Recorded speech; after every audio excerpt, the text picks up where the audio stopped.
Thirumavalavan sir ஐயா அவர்களை வந்து அடிக்கடி நானே அடிக்கடி ஃபங்க்ஷனில் பார்த்துக்கிட்டே இருக்கிறேன். நிறையா சினிமா ஃபங்க்ஷனில் நான் வந்து சின்ன வயசில் இருக்கும்போது ரொம்ப இன்ட்ரெஸ்டாக அதில் போய் ஆடுவேன். ஆடிட்டு வீட்டில் அடி வாங்குவேன். என்னென்னா இதெல்லாம் நம்ம செய்கிற வேலையாடா அப்படிங்கிற மாதிரி எல்லாம் சொல்லுவாங்க.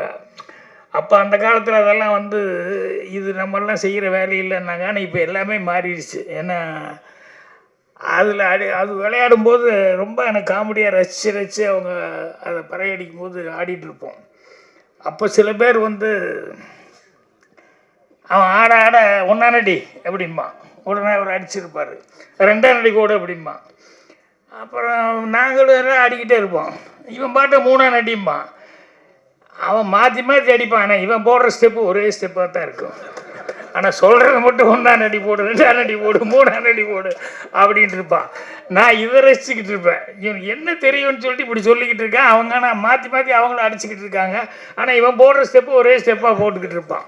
இது சாமிக்காக அடிக்கிறது தான் அந்த பறை. அப்படி தான் நீங்கள் நினைக்கணும். இதை வந்து சாவுக்காக அடிக்கிற பறையில் அதை ஏன் சாவுன்னு சொல்கிறாங்களே ஒழிய, ஆனால் சாவுங்கும் போது பொதுவாக என்ன சொல்லுவோம், ஜென்ரலாக சாமிக்கிட்ட போய் சேர்ந்துட்டாரு, சாமிக்கிட்ட போகிறாருன்னு சொல்லுவான். அதனால தான் உங்களுக்கு வந்து சாவுன்னு நீங்கள் எடுத்துக்கூடாது. சாமிக்கிட்ட போகிறாரு, அதுக்காக அடிக்கிறாங்க, அடித்து அனுப்புகிறாங்க, வழி அனுப்புகிறாங்க. அப்படி தான் நினச்சி. ஏன்னா எதுவுமே வந்து உலகத்தில் வந்து சாதாரணம் இல்லை. ஏன்னா சில விஷயங்கள் வந்து அதை அடித்ததுனால அது ஒரு குலம்னு சொல்லி அப்படி வச்சுட்டாங்க. இந்த பள்ளத்தில் வந்து விவசாயம் பண்ணிருக்கும் போது அது ஒரு குளம்னு சொல்லி இப்படி இறக்கி விட்டாங்க. இதெல்லாம் வந்து ஆக்சுவலாக வந்து அப்படியெல்லாம் இல்லை. ஆனால் செய்கிற தொழிலுக்காக வந்து அப்படியே ஒதுக்கி விட்டாங்க. ஆனால் அவர்கள் வந்து எதுவுமே ஒதுக்கப்பட்டது அப்படிங்கிறதெல்லாம். அப்புறம் ரெண்டாவது, எதையுமே நம்ம சாதாரணமாகவும் நினச்சிக்க முடியாது. இது வந்து இதுதானே அப்படின்னு சொல்லி நினைக்கிறேன். நான் இப்போ மீட்டிங்கில் கூட நிறைய சொல்லிக்கிறேன். சிவாச்சாரி தாவணி கணக்குகள் படத்தில் வந்து ஒரு சீன் இவர் வரணும், சாமி கும்பிட வரணும். அந்த பூசாரி வந்து மணி அடிச்சுட்டு தட்டு இது பண்ணிகிட்டு இருப்பான். சிவாச்சாரி உள்ளே வரணும். வந்தோடனே வாங்க வராதவங்க வந்திருக்கள் அப்படின்னு சொல்லிட்டு அர்ச்சனை பண்ணவா அப்படின்னு சொல்லிட்டு பூசாரி கேட்கணும். அப்போ சிவாச்சாரி ரெடி ஆகிட்டார். அவன்கிட்ட டைலாக் ஒன்று, வாங்க வராதவங்க வந்துட்டு உங்கள் பேருக்கு அர்ச்சனை பண்ணவா அப்படின்னு சொல்லி கேட்கணும். டைலாக் கரெக்டாக பார்த்துக்கோங்கன்னா எல்லாம் பாட்டாங்க. அவர் சிவாச்சாரி என்ன கேட்டார், பாக்கி யார் பூசாரி நடிக்க அந்த பையன் டைலாக் பார்த்துட்டியா, இல்லை செக் பண்ணிட்டேன், அசிஸ்டண்ட்டுக்கெல்லாம் செக், நீ கரெக்டாக செக் பண்ணிட்டியா, இல்லை செக் பண்ணிட்டேனே அப்படின்னு. அப்புறம் சரின்னு சொல்லிட்டு ஒரு 2-3 தடவை கேட்குறாரு. இல்லை கரெக்டாக நடிச்சிடுவேன்னா ஒன்றும் இல்லை அப்படி இப்படின்னு சொல்லிட்டு வாங்க வராதவங்க வந்துட்டீங்க அர்ச்சனை பண்ணவா அவ்வளோதான் அப்படின்னு சொன்னேன். அப்போ ஷார்ட்டப்போ நான் கூப்பிட்டேன். மணி அடிச்சுட்டு இருக்கிறேன், அவர் உள்ளே வர்றாரு.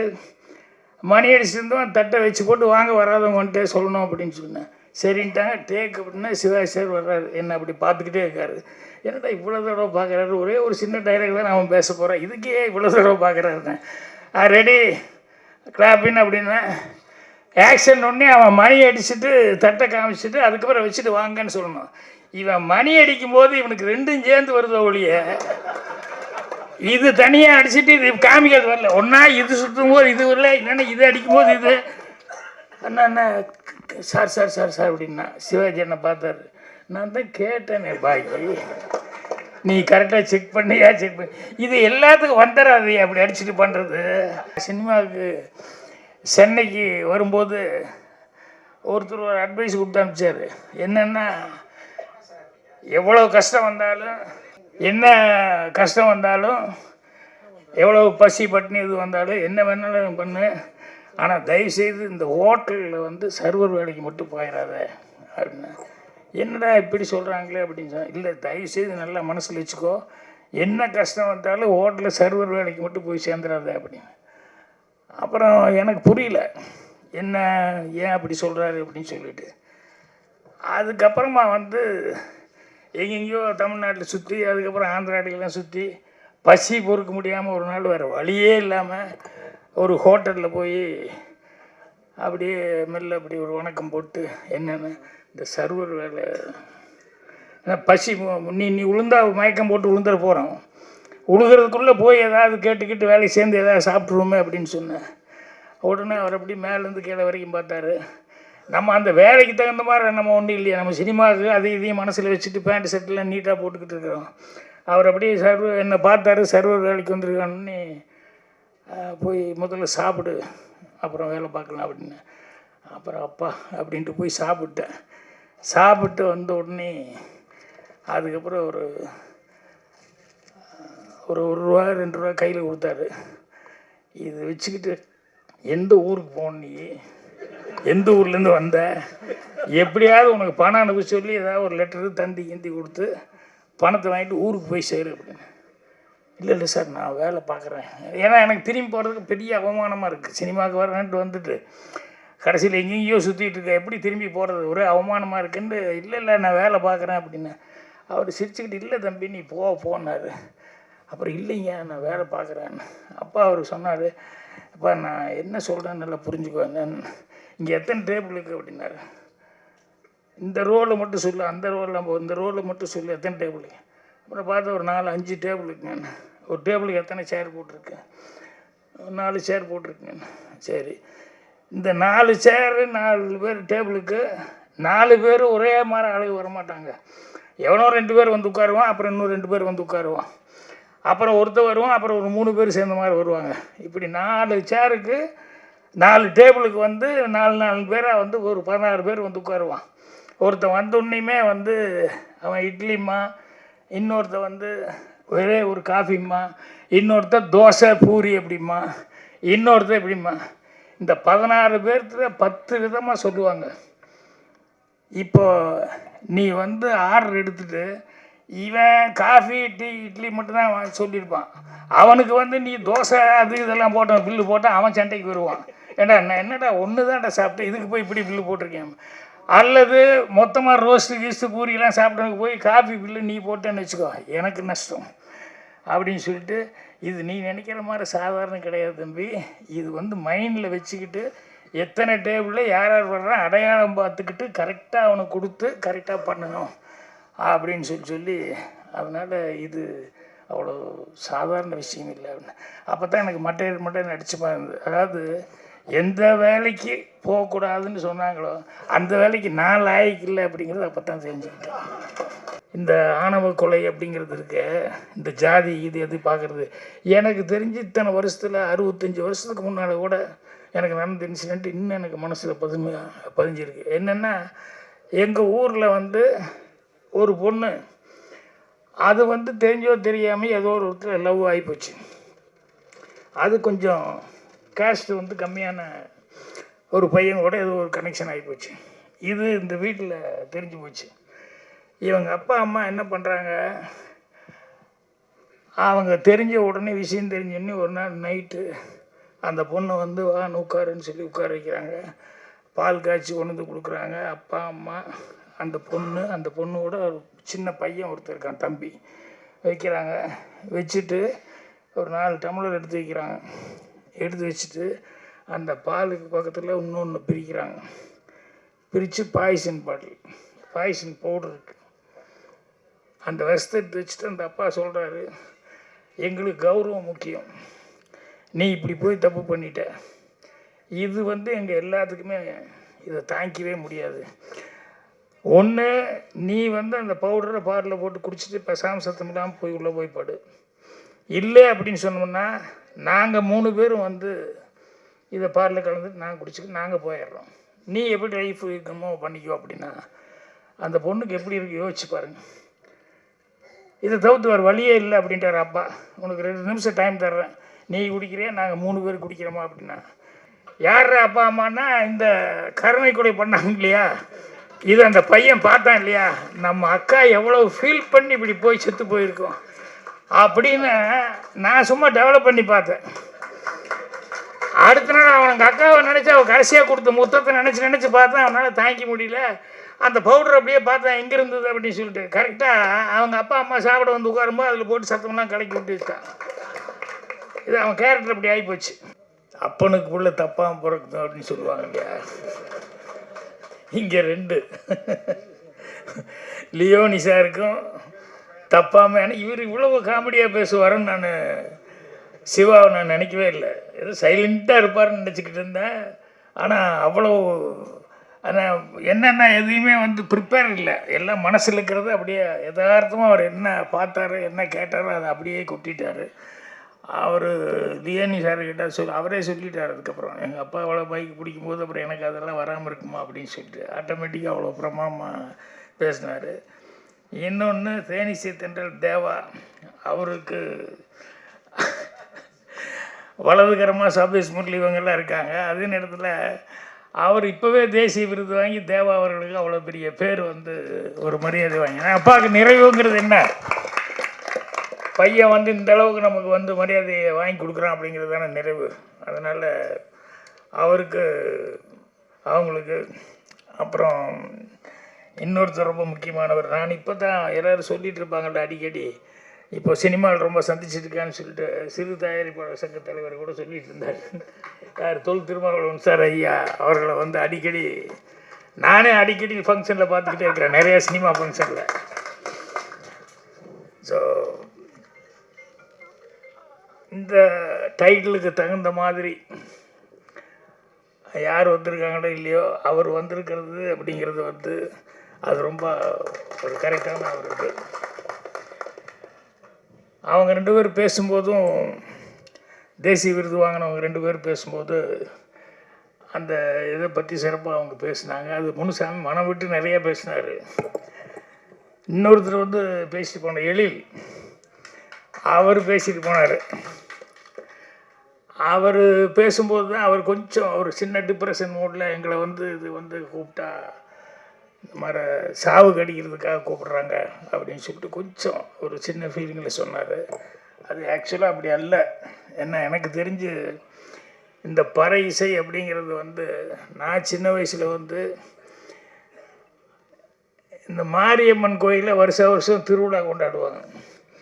அதில் வந்து அந்த 7 நாள் நோம்பி சாட்டுறது, 14 நாள் வந்து நோம்பி சாட்டுறதுன்னா அந்த கம்ப நட்டு அதுக்கப்புறம் அந்த நெருப்பு இதெல்லாம் வச்சு இதெல்லாம் பண்ணி ஒரு 7 நாள் 14 நாள்னு சொல்லி இது பண்ணுவாங்க. அப்போ மெயினாக வந்து அந்த கம்பத்தை சுற்றி தினம் வந்து அடிக்கிறதே இந்த பறை அடிச்சுட்டு இவங்க ஆடுறது தான். நான் வந்து சின்ன வயசில் இருக்கும்போது ரொம்ப இன்ட்ரெஸ்டாக அதில் போய் ஆடுவேன், ஆடிட்டு வீட்டில் அடி வாங்குவேன். என்னென்னா இதெல்லாம் நம்ம செய்கிற வேலையாடா அப்படிங்கிற மாதிரி எல்லாம் சொல்லுவாங்க. அப்போ அந்த காலத்தில் அதெல்லாம் வந்து இது நம்மெல்லாம் செய்கிற வேலை இல்லைன்னாங்க. ஆனால் இப்போ எல்லாமே மாறிடுச்சு. ஏன்னா அதில் அது விளையாடும்போது ரொம்ப எனக்கு காமெடியாக ரசித்து அவங்க அதை பறையடிக்கும் போது ஆடிட்டுருப்போம். அப்போ சில பேர் வந்து அவன் ஆட ஒன்றாம் அடி அப்படின்பா, உடனே அவர் அடிச்சிருப்பார். 2ஆம் அடி கூட அப்படின்பா. அப்புறம் நாங்களும் எல்லாம் ஆடிக்கிட்டே இருப்போம். இவன் பாட்ட 3ஆம் அடிம்பான். அவன் மாற்றி மாற்றி அடிப்பான். ஆனால் இவன் போடுற ஸ்டெப்பு ஒரே ஸ்டெப்பாக தான் இருக்கும். ஆனால் சொல்கிறது மட்டும் 1ஆம் அடி போடு, 2ஆம் அடி போடு, 3ஆம் அடி போடு அப்படின்ட்டு இருப்பான். நான் இதை ரசிச்சுக்கிட்டு இருப்பேன். இவனுக்கு என்ன தெரியும்னு சொல்லிட்டு இப்படி சொல்லிக்கிட்டு இருக்கான். அவங்க ஆனால் மாற்றி மாற்றி அவங்களும் அடிச்சுக்கிட்டு இருக்காங்க. ஆனால் இவன் போடுற ஸ்டெப்பு ஒரே ஸ்டெப்பாக போட்டுக்கிட்டு இருப்பான். அப்படி கோவிலில் வந்து அந்த திருவிழாவில் வருஷம் வந்து அந்த 15 நாள் 14 நாள் சாட்டு 7 நாள் சாட்டுன்னு இருக்குது. அது வந்து அவ்வளோ கோலாகலமாக இருக்கும். அதனால் இது சாமிக்காக அடிக்கிறது தான் அந்த பறை, அப்படி தான் நீங்கள் நினைக்கணும். இது வந்து சாவுக்காக அடிக்கிற பறை இல்லை. அதை ஏன் சாவுன்னு சொல்கிறாங்களே ஒழிய, ஆனால் சாவுங்கும் போது பொதுவாக என்ன சொல்லுவோம், ஜென்ரலாக சாமிக்கிட்ட போய் சேர்ந்துட்டாரு, சாமிக்கிட்ட போகிறாருன்னு சொல்லுவான். அதனால தான் உங்களுக்கு வந்து சாவுன்னு நீங்கள் எடுத்துக்கூடாது. சாமிக்கிட்ட போகிறாரு அதுக்காக அடிக்கிறாங்க, அடித்து அனுப்புகிறாங்க, வழி அனுப்புகிறாங்க. அப்படி தான் நினைச்சு. என்ன எதுவுமே வந்து உலகத்தில் வந்து சாதாரணம் இல்லை. ஏன்னா சில விஷயங்கள் வந்து அதை அடித்ததுனால அது ஒரு குலம்னு சொல்லி அப்படி வச்சுட்டாங்க. இந்த பள்ளத்தில் வந்து விவசாயம் பண்ணிருக்கும் போது அது ஒரு குலம்னு சொல்லி இப்படி இறக்கிவிட்டாங்க. இதெல்லாம் வந்து ஆக்சுவலாக வந்து அப்படியெல்லாம் இல்லை. ஆனால் செய்கிற தொழிலுக்காக வந்து அப்படியே ஒதுக்கி விட்டாங்க. ஆனால் அவர்கள் வந்து எதுவுமே ஒதுக்கப்பட்டது அப்படிங்கிறதெல்லாம். அப்புறம் 2வது எதையுமே நம்ம சாதாரணமாகவும் நினச்சிக்க முடியாது. இது வந்து இதுதானே அப்படின்னு சொல்லி நினைக்கிறேன். நான் இப்போ மீட்டிங்கில் கூட நிறைய சொல்லிக்கிறேன். சிவாசாரி தாவணி கனவுகள் படத்தில் வந்து ஒரு சீன், இவர் வரணும், சாமி கும்பிட வரணும். அந்த பூசாரி வந்து மணி அடிச்சுட்டு தட்டு இது பண்ணிகிட்டு இருப்பான். சிவாசாரி உள்ளே வரணும், வந்தோடனே வாங்க வராதவங்க வந்திருக்கள் அப்படின்னு சொல்லிட்டு அர்ச்சனை பண்ணவா அப்படின்னு சொல்லிட்டு பூசாரி கேட்கணும். அப்போ சிவாஜி சார் ரெடி ஆகிட்டார். அவன்கிட்ட டைலாக் ஒன்று, வாங்க வராதவங்க வந்துட்டு உங்கள் பேருக்கு அர்ச்சனை பண்ணவா அப்படின்னு சொல்லி கேட்கணும். டைலாக் கரெக்டாக பார்த்துக்கோங்கன்னா எல்லாம் பாட்டாங்க. அவர் சிவாஜி சார் என்ன கேட்டார், பாக்கி யார் பூசாரியாக நடிக்க அந்த பையன் டைலாக் பார்த்துட்டியா? இல்லை செக் பண்ணிட்டேன் அசிஸ்டண்ட்டுக்கெல்லாம் செக். நீ கரெக்டாக செக் பண்ணிட்டியா? இல்லை செக் பண்ணிட்டேனே அப்படின்னு. அப்புறம் சரின்னு சொல்லிட்டு ஒரு 2-3 தடவை கேட்குறாரு. இல்லை கரெக்டாக நடிச்சிடுவேன்னா ஒன்றும் இல்லை அப்படி இப்படின்னு சொல்லிட்டு வாங்க வராதவங்க வந்துட்டீங்க அர்ச்சனை பண்ணவா அவ்வளோதான் அப்படின்னு சொன்னேன். அப்போ அவர் சாப்பிட்டப்போ நான் கூப்பிட்டேன். மணி அடிச்சுட்டு இருக்கிறேன், அவர் உள்ளே வர்றாரு. மணி அடிச்சுட்டு இருந்தோம், தட்டை வச்சு போட்டு வாங்க வராதவங்க வந்துட்டு சொல்லணும் அப்படின்னு சொன்னேன். சரின்ட்டாங்க. டேக் அப்படின்னா சிவாஜி சார் வர்றாரு, என்னை அப்படி பார்த்துக்கிட்டே இருக்காரு. என்னடா இவ்வளோ தடவை பார்க்குறாரு, ஒரே ஒரு சின்ன டைலாக் தான் அவன் பேச போகிறான், இதுக்கே இவ்வளோ தடவை பார்க்குறாருன்னு. ரெடி கிளாப்பின் அப்படின்னா ஆக்ஷன் ஒன்றே அவன் மணி அடிச்சுட்டு தட்டை காமிச்சிட்டு அதுக்கப்புறம் வச்சுட்டு வாங்கன்னு சொல்லணும். இவன் மணி அடிக்கும்போது இவனுக்கு 2ம் சேர்ந்து வருதோ ஒழிய இது தனியாக அடிச்சுட்டு இது காமிக்கிறது வரல. ஒன்றா இது சுற்றும் போது இது வரல, இல்லைன்னா இது அடிக்கும்போது இது அண்ணா சார் சார் சார் சார் அப்படின்னா சிவாஜி என்னை பார்த்தாரு. நான் தான் கேட்டேனே பாய், நீ கரெக்டாக செக் பண்ணியா செக் பண்ணி இது எல்லாத்துக்கும் வந்துடாது அப்படி அடிச்சுட்டு பண்ணுறது. அது தினம் அவன் பூஜை கீச்சு வீட்டில் பண்ணிகிட்டு இருந்தால் தான் வரும், இல்லைன்னா அந்த பூசாரிகளுக்கு வரும். நீ பாட்டில் அவனை கூப்பிட்டு வந்து டைலாக் பஸ் சொல்கிற இது வந்து கொடுத்தீங்கன்னா ஆக்ஷன் கொடுத்தா எப்படி அவன் செய்வான் அப்படின்னு. அது மாதிரி ஒரு சாதாரண விஷயம் மாதிரி நம்ம நினைக்கலாம், ஆனால் அந்த சாதாரண விஷயம் கூட அதுக்கு எவ்வளோ கஷ்டம் இருக்குது அப்படின்னு தெரியுது. அதே மாதிரி நான் சினிமாவுக்கு சென்னைக்கு வரும்போது ஒருத்தர் ஒரு அட்வைஸ் கொடுத்து அனுப்பிச்சார். என்னென்னா எவ்வளோ கஷ்டம் வந்தாலும், என்ன கஷ்டம் வந்தாலும், எவ்வளோ பசி பட்டினி இது வந்தாலும், என்ன வேணாலும் பண்ணு, ஆனால் தயவுசெய்து இந்த ஹோட்டலில் வந்து சர்வர் வேலைக்கு மட்டும் போயிடாத அப்படின்னு. என்னடா இப்படி சொல்கிறாங்களே அப்படின்னு சொன்னால், இல்லை தயவுசெய்து நல்லா மனசில் வச்சுக்கோ, என்ன கஷ்டம் வந்தாலும் ஹோட்டலில் சர்வர் வேலைக்கு மட்டும் போய் சேர்ந்துடாத அப்படின்னு. அப்புறம் எனக்கு புரியல என்ன ஏன் அப்படி சொல்கிறாரு அப்படின்னு சொல்லிட்டு. அதுக்கப்புறமா வந்து எங்கெங்கேயோ தமிழ்நாட்டில் சுற்றி, அதுக்கப்புறம் ஆந்திராட்டிலாம் சுற்றி பசி பொறுக்க முடியாமல் ஒரு நாள் வேறு வழியே இல்லாமல் ஒரு ஹோட்டலில் போய் அப்படியே மெல்ல அப்படி ஒரு வணக்கம் போட்டு, என்னென்னு இந்த சர்வர் வேலை பசி நீ உளுந்தா மயக்கம் போட்டு உளுந்துட போகிறோம், உழுகிறதுக்குள்ளே போய் ஏதாவது கேட்டுக்கிட்டு வேலையை சேர்ந்து ஏதாவது சாப்பிட்ருவோமே அப்படின்னு சொன்னேன். உடனே அவர் அப்படி மேலேருந்து கீழே வரைக்கும் பார்த்தாரு. நம்ம அந்த வேலைக்கு தகுந்த மாதிரி நம்ம ஒன்றும் இல்லையா, நம்ம சினிமாவுக்கு அதையும் இதையும் மனசில் வச்சுட்டு பேண்ட் ஷர்ட்லாம் நீட்டாக போட்டுக்கிட்டு இருக்கிறோம். அவர் அப்படியே என்னை பார்த்தாரு, சர்வர் வேலைக்கு வந்துருக்கான்னு, போய் முதல்ல சாப்பிடு அப்புறம் வேலை பார்க்கலாம் அப்படின்னு. அப்புறம் அப்பா அப்படின்ட்டு போய் சாப்பிட்டேன். சாப்பிட்டு வந்த உடனே அதுக்கப்புறம் ஒரு ரூபா 2 ரூபா கையில் கொடுத்தாரு. இது வச்சுக்கிட்டு எந்த ஊருக்கு போன, நீ எந்த ஊர்லேருந்து வந்த, எப்படியாவது உனக்கு பணம் அனுப்ப சொல்லி ஏதாவது ஒரு லெட்டரு தந்தி கிந்தி கொடுத்து பணத்தை வாங்கிட்டு ஊருக்கு போய் சேரு அப்படின்னு. இல்லை சார் நான் வேலை பார்க்குறேன். ஏன்னா எனக்கு திரும்பி போகிறதுக்கு பெரிய அவமானமாக இருக்குது. சினிமாவுக்கு வரேன்ட்டு வந்துட்டு கடைசியில் எங்கேயோ சுற்றிட்டு இருக்க, எப்படி திரும்பி போகிறது, ஒரே அவமானமாக இருக்குன்னு. இல்லை நான் வேலை பார்க்குறேன் அப்படின்னு. அவர் சிரிச்சுக்கிட்டு, இல்லை தம்பி நீ போனார். அப்புறம் இல்லைங்க நான் வேலை பார்க்குறேன்னு. அப்பா அவர் சொன்னார், அப்பா நான் என்ன சொல்கிறேன்னு நல்லா புரிஞ்சுக்குவேன், இங்கே எத்தனை டேபிள் இருக்குது அப்படின்னாரு. இந்த ரோவில் மட்டும் சொல்லு, அந்த ரோவில் இந்த ரோவில் மட்டும் சொல்லு எத்தனை டேபிள். அப்புறம் பார்த்தா ஒரு 4-5 டேபிள் இருக்குங்க. ஒரு டேபிளுக்கு எத்தனை சேர் போட்டிருக்கேன், 4 சேர் போட்டிருக்கேங்க. சரி, இந்த 4 சேரு 4 பேர் டேபிளுக்கு 4 பேர் ஒரே மாதிரி அளவு வரமாட்டாங்க. எவனோ 2 பேர் வந்து உட்காருவான், அப்புறம் இன்னும் 2 பேர் வந்து உட்காருவான், அப்புறம் ஒருத்தர் வருவான், அப்புறம் ஒரு 3 பேர் சேர்ந்த மாதிரி வருவாங்க. இப்படி 4 சேருக்கு 4 டேபிளுக்கு வந்து 4 பேராக வந்து ஒரு 16 பேர் வந்து உட்காருவான். ஒருத்தன் வந்தோன்னையுமே வந்து அவன் இட்லிம்மா, இன்னொருத்தன் வந்து ஒரே ஒரு காஃபிம்மா, இன்னொருத்தர் தோசை பூரி அப்படிம்மா, இன்னொருத்தர் எப்படிம்மா. இந்த 16 பேர்த்துல 10 விதமாக சொல்லுவாங்க. இப்போ நீ வந்து ஆர்டர் எடுத்துகிட்டு இவன் காஃபி டீ இட்லி மட்டும்தான் சொல்லியிருப்பான். அவனுக்கு வந்து நீ தோசை அது இதெல்லாம் போட்டான் பில்லு போட்டால் அவன் சண்டைக்கு வருவான். ஏண்டா நான் என்னடா ஒன்று தான்டா சாப்பிட்டேன், இதுக்கு போய் இப்படி பில்லு போட்டிருக்கேன். அல்லது மொத்தமாக ரோஸ்ட்டு கீஸ்ட்டு பூரியெல்லாம் சாப்பிட்டவனுக்கு போய் காஃபி பில்லு நீ போட்டேன்னு வச்சுக்கோ, எனக்கு நஷ்டம் அப்படின்னு சொல்லிட்டு. இது நீ நினைக்கிற மாதிரி சாதாரண கிடையாது தம்பி. இது வந்து மைண்டில் வச்சுக்கிட்டு எத்தனை டேபிளில் யார் யார் வர்றான் அடையாளம் பார்த்துக்கிட்டு கரெக்டாக அவனுக்கு கொடுத்து கரெக்டாக பண்ணணும் அப்படின்னு சொல்லி. அதனால் இது அவ்வளோ சாதாரண விஷயம் இல்லை அப்படின்னு. அப்போ தான் எனக்கு மட்டையர் அடிச்சுமா இருந்தது. அதாவது எந்த வேலைக்கு போகக்கூடாதுன்னு சொன்னாங்களோ அந்த வேலைக்கு நான் லாய்க்கு இல்லை அப்படிங்கிறது அப்போ தான் தெரிஞ்சுக்கிட்டேன். ஏன்னா அதில் எவ்வளோ கஷ்டம் இருக்குது அப்படிங்கிறத. அப்புறம் ஊர்லேருந்து அவர்கிட்ட கேட்டேன், என்னடா இப்படி வந்து சொல்லி அனுப்பிச்சாரு, சர்வருக்கு மட்டும் போகக்கூடாதுன்னு சொன்னார் அப்படின்னா, அவர் ஒரு லாஜிக்கோடு சொன்னார். என்னன்னா, இங்கேருந்து சினிமாக்காக வந்து முயற்சி பண்ணும்போது எவ்வளோ கஷ்டம் இருந்தாலும் மறுபடியும் காலையில் இருந்துச்சு பட்டினியோட போகலான்ட்டு தோணும். இந்த சர்வர் வேலை கிடச்சிருச்சுன்னா இடம் ஃப்ரீ கிடச்சிருது, சாப்பாடு ஃப்ரீயாக கிடச்சிருது, அவ்வளோதான். நல்லா சாப்பிடுவோம், நல்லா தூங்குவோம். அப்புறம் எங்கே போய் சான்ஸ் தேடுறது?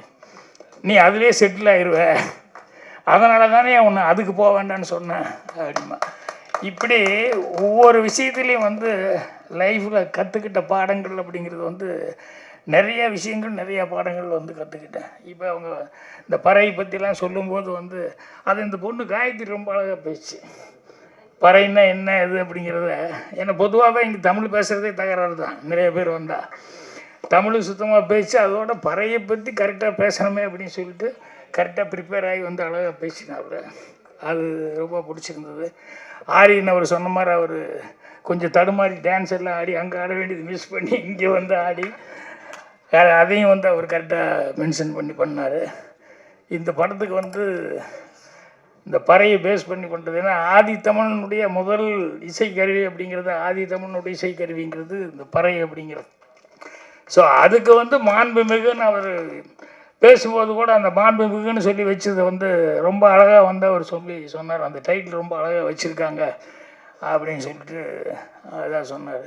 ஸோ அதனால் இந்த படத்தில் வந்து இந்த இதை வந்து ரொம்ப நான் மனசு விட்டு எனக்கு பாராட்டணும்னு நினச்சது, ரொம்ப ஃபீல் பண்ணி இது பண்ணது வந்து என்னென்னா, ஃபாரினுக்கு போகும்போது எதுக்கு போகிறோம், இங்கேருந்து கை நிறைய 4 காசு சம்பாதிக்கணும் அப்படிங்கிறக்காக தான் இங்கேருந்து ஃபாரின் போகிறோம். சரி போனோம்னா அங்கேருந்து எல்லாம் ஊர் உலகெல்லாம் வெட்டு போட்டு போய் அங்கே போய் ராத்திரியும் பகலும் ஏதாவது 4 காசு சம்பாதிச்சா நமக்கு ஆண்டப்பட்டவங்க அனுப்பிச்சோம் அப்படின்னு சொல்லி தான் நினைக்கணும்.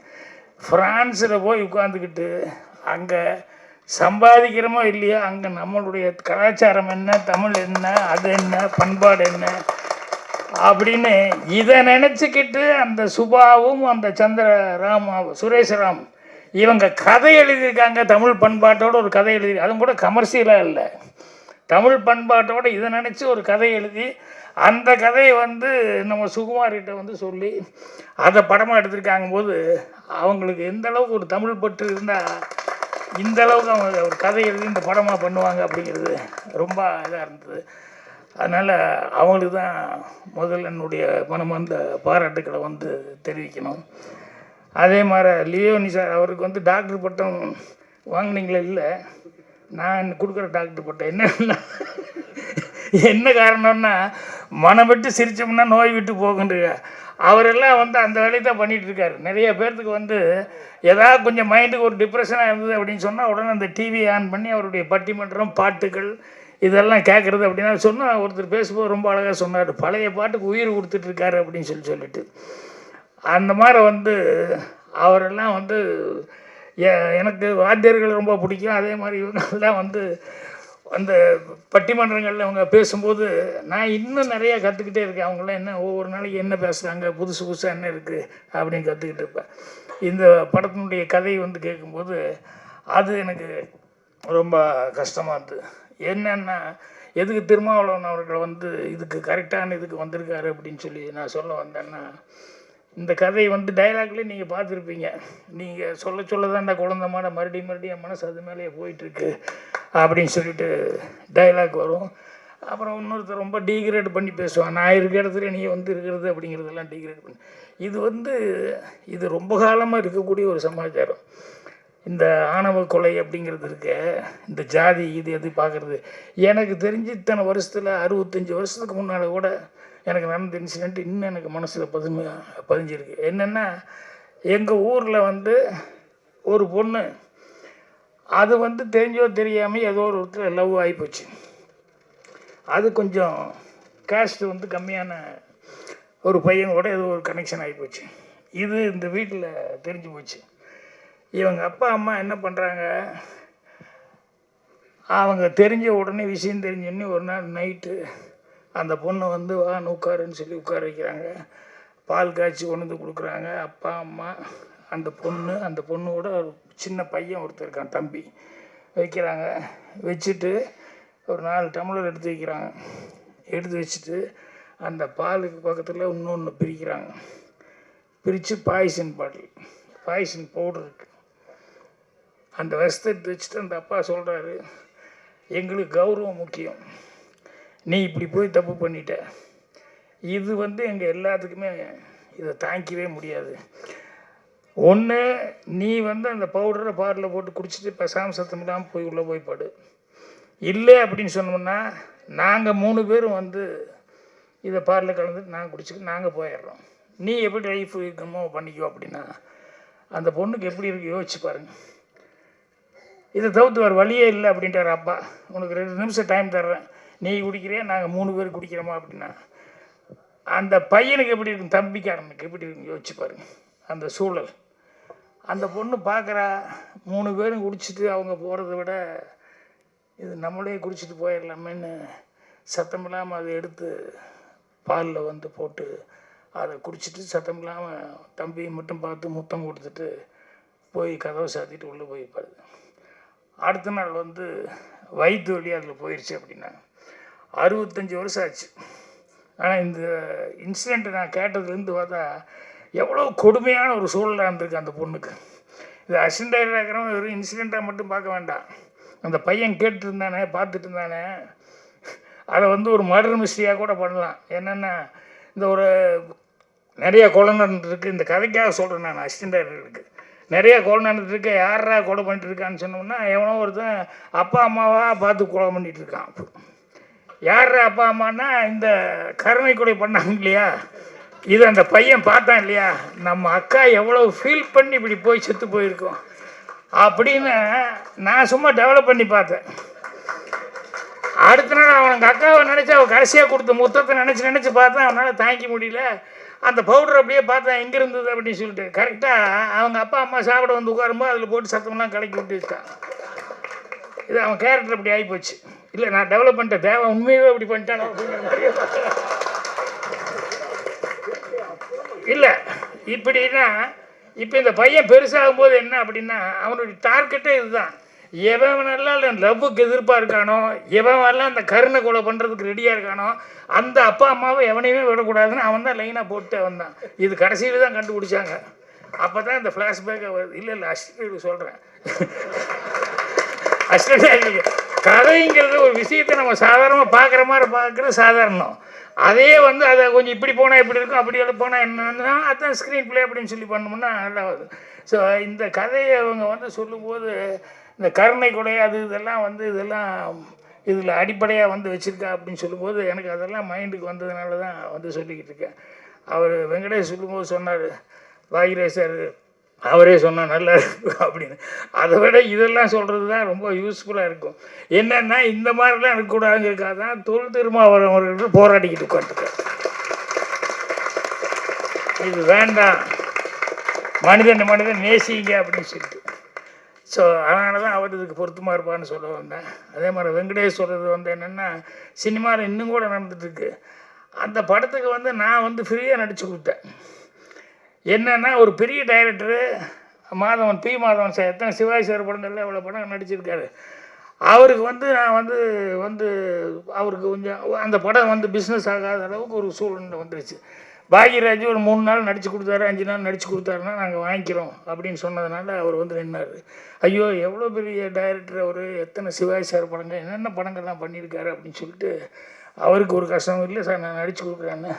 எவ்வளோ நான் ஒன்றும் வேண்டாம், ஒரு 2 ஷர்ட்டு 2 இது மட்டும் கொடுங்க, ஆளுக்கு என் அசிஸ்டண்ட்டு எனக்கு மட்டும் அது மட்டும் எடுத்து கொடுங்க போதும் அப்படி. இல்லை சார் இதான் பணம், இல்லை வேண்டாங்க உங்களுக்கே சிரமத்தில் இருக்கிறீங்க அப்படின்னு சொல்லிட்டு 4 நாள் 5 நாள் நடித்து கொடுத்தேன். அப்புறம் படம் ரிலீஸுக்கு டிஸ்ட்ரிபியூட்டரில் வாங்கிட்டேன். அதில் ஒருத்தன் கோயம்புத்தூர் ஏரியா நான் வாங்கிக்கிறேன் அப்படின்னு சொல்லிவிட்டு அந்த ப்ரொடியூசர்கிட்ட மாதவன் சார், அவர் தான் ப்ரொடியூசர், அவர்கிட்ட பாகிராஜ் சார் வீட்டுக்கு வந்துடுங்க காலையில், அவர் கையால் தொட்டு கொடுத்தா இதாக இருக்கும், செக்கு அவர் கையால் கொடுத்தது. ஆனால் எனக்கு ஒன்றும் புரியல, என்னென்ன ஒரு இது மாதிரி ராசிக்காக உங்கள் வீட்டில் வச்சு உங்கள்கிட்ட கையால் வாங்கிக்கிறேன்னு சொன்னேன். சரி ஏதோ ரொம்ப ராசிக்காக கேட்குறாரு போலுக்குன்னு சொல்லிட்டு அதே மாதிரி அந்த ஏரியா கோயம்புத்தூர் ஏரியான்னு நாங்கள் கவரை நீங்கள் கொடுங்க அப்படின்னு கொடுத்ததை வாங்கி மாதவங்கிட்ட கொடுத்தேன். அவ்வளோதான், ரொம்ப சந்தோஷம்னு போயிட்டான். அப்புறம் படம் ரிலீஸுக்கு அப்புறம் டிசிஆர் எனக்கு வந்துட்டுருக்கு.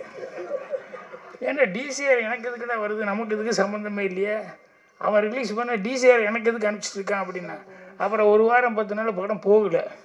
அதுக்கு அடுத்து நேரம் இந்த ஏரியா இவ்வளோ விலைக்கு வாங்கினேன் அப்படின்னு அவன் கம்பெனியில் போய் என்ன சொல்லிட்டான்னா, இவர் சொல்லி தான் நான் வாங்கினேன். டிஸ்ட்ரிபியூட்டர் ஆஃபீஸில் பஞ்சாயத்து என்னை கூப்பிட்டு, என்ன சார் நீங்கள் தான் சொல்லி வாங்கி கொடுத்தேன், நீங்கள் தான் பணத்தை கொடுத்துடணும், அந்த 5 லட்ச ரூபா ஏரியா கொடுத்தேன். ஐயோ நான் சொல்லி வாங்கலையா அப்படின்னு. நீங்கள் கிழக்கு பார்த்து நின்னீங்களா, நீங்கள் உங்கள் கையால் வாங்கினீங்களா, வாங்கினேன், கொடுத்தீங்களா, கொடுத்தேன், கிழக்கு பார்த்து நின்று உங்கள் கையால் வாங்கி கொடுத்துருக்கீங்க, 5 லட்ச ரூபா கொடுத்துருங்க என்ன. இப்போ இந்த டிஸ்ட்ரிபியூட்டருக்கு அப்போல்லாம் பயங்கர ஸ்ட்ராங்கு, விட்டா அடுத்த படம் எல்லாத்தையும் ரெட் கார்டு போட்டு நிறுத்திடுவானுங்க. வேறு வழியே இல்லை, பணத்தை கட்டிட்டு அவர் மாதம் சார் அழுகிறாரு, எனக்கு என்னென்னு எனக்கு ஃப்ரீயாக நீங்கள் நடித்து கொடுத்தீங்க, உங்களை போய் இப்படி 5 லட்ச ரூபா கட்ட வச்சுட்டானேன்னு சொல்லிட்டு ரொம்ப. ஆனால் அவர் ஒரு ஜென்டில்மேன் என்ன அப்படின்னு சொல்லி சொன்னோம்னா, அதுக்கப்புறமா அவருக்கு மனசே கேட்கல. கொஞ்ச நாள் கழித்து படமெல்லாம் ரிலீஸ் ஆகியதுக்கப்புறம் ஒரு சின்ன இடம் ஒன்று இருந்தது, ஒரு சென்ட், ஏதோ ஒரு கம்மியாக, அதை அந்த அளவுக்கு பணம் ஆகாது. ஆனால் எனக்கு ஹெல்ப் பண்ண நீங்கள் இப்படி போய் கஷ்டப்பட்டீங்க, அதனால் தயவுசெய்து இந்த பத்திரத்தை வச்சுக்கோங்க, இந்த இடத்த நான் இல்லைன்னா எனக்கு மனசுக்கு ரொம்ப கஷ்டமாக இருக்கும், அடுத்தடுத்து இன்னொருத்தருக்கு ஹெல்ப் பண்ணணுன்னு கூட உங்களுக்கு தோணாது. அவ்வளோ கஷ்டத்துலேருந்து அந்த பி மாதம் எனக்கு கம்பல் பண்ணி அதை கொடுத்துட்டு போனார். அதை தான் அவர் சொல்லிக்கிட்டு இருக்காரு. மற்றபடி இந்த படத்தில் எல்லாருமே கஷ்டப்பட்டு வேலை பார்த்துருக்காங்க. அதே மாதிரி ஒரு எய்மோடையே இந்த படத்தை அந்த கதை எழுதுந்தும் அந்த ப்ரொடியூசர் ஒரு எய்மோடு எழுதியிருக்காரு. அது சுகுமார் ரொம்ப அந்த கதையை தான் செய்யணும் அப்படின்னு சொல்லிட்டு, அதுக்கு இந்த டீம் எல்லாமே அந்த எழில், இந்த டீமு, இவங்க வேலு சார், அவங்க எல்லாமே, முனுசாமி, இவங்க எல்லாமே மிகப்பெரிய உதவி பண்ணியிருக்காங்க. ஸோ அதனால் படம் ரொம்ப நல்லா வரும். இந்த படம் தான் ஓடணும், இது ஓடினா எல்லாத்துக்குமே ஒரு மரியாதை அப்படின்னு சொல்லி சொல்கிறேன். அப்புறம் ஸ்ரீகாந்த் பாட்டுக்கு ஜானி ரொம்ப நல்லா டான்ஸ் ஆடினார், அதுக்கு என்னுடைய பாராட்டுகள் தெரிவிச்சுக்கிறேன். நன்றி, வணக்கம்.